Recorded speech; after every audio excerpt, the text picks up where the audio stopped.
ahora quiero saludar, nos acompaña desde Lima Jorge Geil, periodista, gerente de medios informativos, precisamente del grupo RPP. Jorge, bienvenido, gracias por acompañarnos. Hola, Idania, ¿qué tal? Muy buenas tardes y gracias por la invitación. No, gracias a ti por estos minutos en la coyuntura en la que sé que estamos los medios informativos. Jorge, ¿esperaba alguien un desenlace trágico como este? Me atrevería a decirte, Idania, que ni en el sueño más loco uno podía imaginar que el expresidente del Perú, Alan García, tomara una drástica decisión. Y quisiera agregarte un dato más.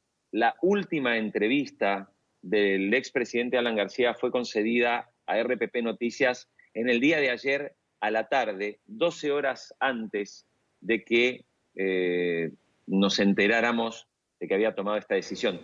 Y habló con uno de nuestros periodistas, nuestro periodista Carlos Villarreal, que fue el responsable de hacerle la entrevista. Sí.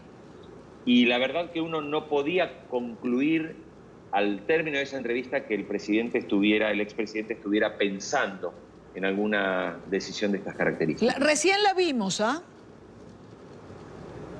Recién la vimos, la pusimos al aire. Es una entrevista que hemos compartido justo antes de ponerte o de saludarte a ti, y nadie podía pensar, como bien señalas, que algo así podía pasar. Ahora, Jorge, ¿cómo ha impactado esto al Perú? Es decir, si nadie se lo esperaba, ¿hay conmoción dentro de la sociedad peruana? Totalmente, no, el país está, primero está absolutamente conmovido por lo que ocurrió, pero el segundo aspecto, y esto ya va más hacia el mundo cuando miramos un poquito el contexto de lo que la gente dice en las redes sociales, esto dispara aún más esa crispación y esa división que está atravesando el Perú en los últimos años, con visiones ideológicas contrapuestas, con sectores que por un lado cuestionan naturalmente todas las gestiones de los expresidentes, pero bueno, del otro lado también otros sectores que cuestionan que esto en realidad es una caza de brujas, que en realidad la persecución al expresidente García, o debemos decirlo, en este momento está detenido el expresidente Pedro Pablo Kuczynski y está siendo intervenido quirúrgicamente en un hospital por un cateterismo, un hombre de 81 años que acaban de dictarle que debe quedarse en la prisión. Entonces, hay un contexto muy complicado y en las conversaciones que hemos tenido con algunos analistas, Idania, algunos temen que esta trágica noticia, esta trágica muerte del expresidente pueda llegar a despertar algunos pequeños focos, incluso no solo de agresividad política y verbal, sino que podría llegar a verse algún foco de alguna violencia de enfrentamientos, ¿no? Porque recordemos que el APRA es un partido importante y es un partido que también ha tenido sus divisiones internas. Ahora, Jorge, leía una declaración hace unos minutos del presidente del Congreso peruano, Daniel Salaverry, que decía que todo esto debía llevar a los peruanos a una reflexión. Claro, la pregunta es: ¿a una reflexión en qué sentido? Hay dos posiciones, tú mismo las acabas de mencionar. Una reflexión pudiera ser detener una cacería de brujas, ¿qué nos está pasando? La otra es reflexionar en torno a la justicia y su curso, el cual debería seguir. Es decir, ¿qué hay que reflexionar? ¿O el Perú tiene que reflexionarlo todo? Es bien interesante el comentario que haces, Idania, y lo que dice el presidente del Congreso, Daniel Salaverry, porque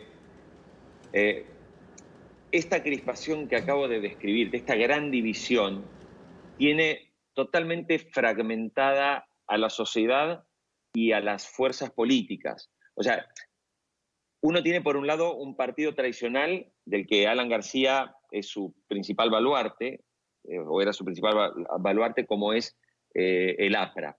Pero dentro del APRA también hubo fragmentación. Por otro lado, Fuerza Popular, que es el partido que sigue las ideas de Alberto Fujimori, tiene a su lideresa hoy en la cárcel, con prisión preventiva, su lideresa que fue candidata presidencial está en la cárcel, y luego uno ve que el partido de gobierno, quien está hoy en el poder, tiene al expresidente de la Nación también en la cárcel.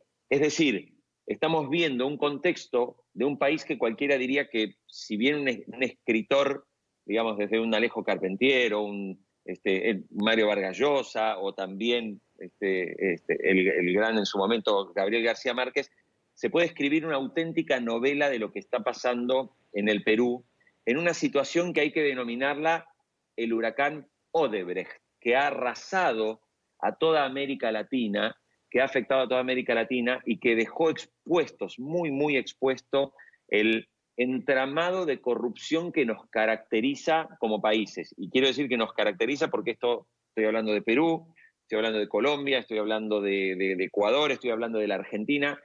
El tema Odebrecht definitivamente abrió una gran caja de Pandora que en el caso particular del Perú nos lleva sí también a que la justicia tiene que hacer su trabajo y que esta muerte, aunque Daniel Salaverry convoque a la reflexión que nos tiene que llevar esto es que de todas maneras tiene que continuar investigándose para que el país erradique ya de raíz esas tramas de corrupción que lamentablemente casi todos los funcionarios Sí. de gobierno siempre han tenido en algún punto de contacto. Al menos esto es lo que surge de muchas también de las investigaciones, ¿no?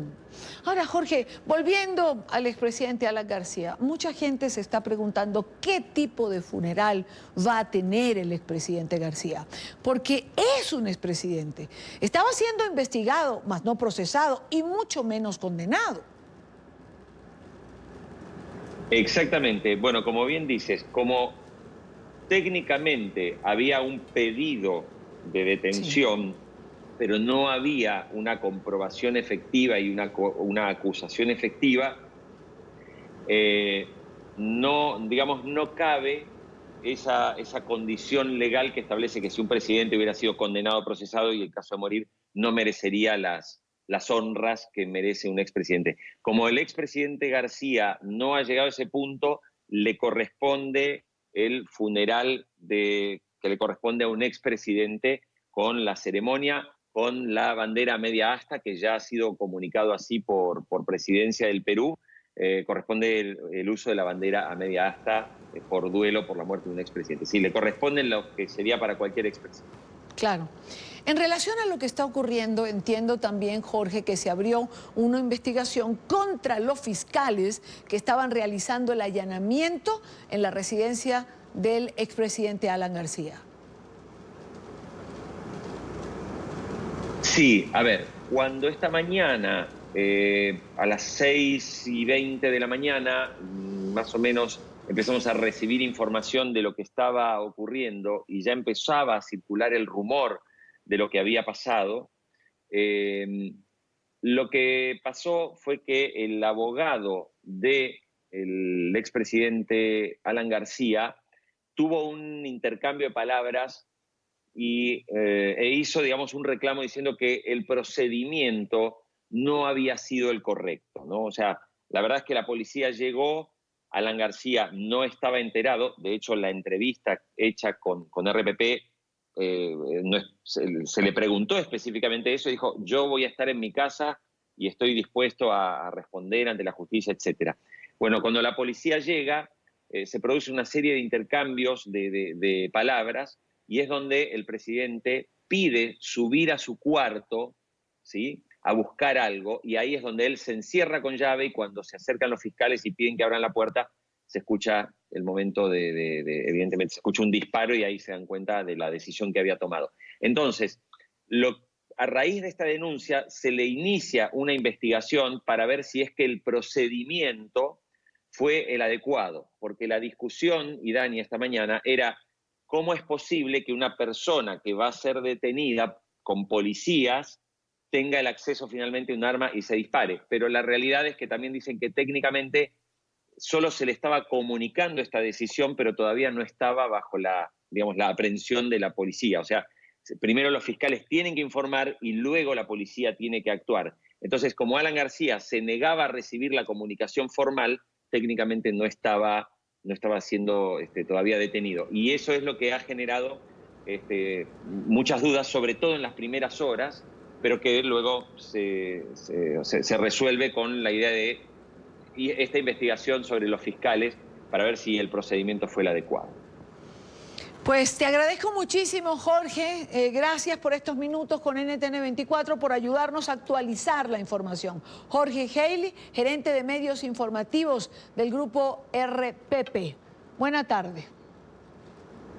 Muchas gracias, Idania, y hasta cualquier momento. Seguro que sí. Gracias de nuevo.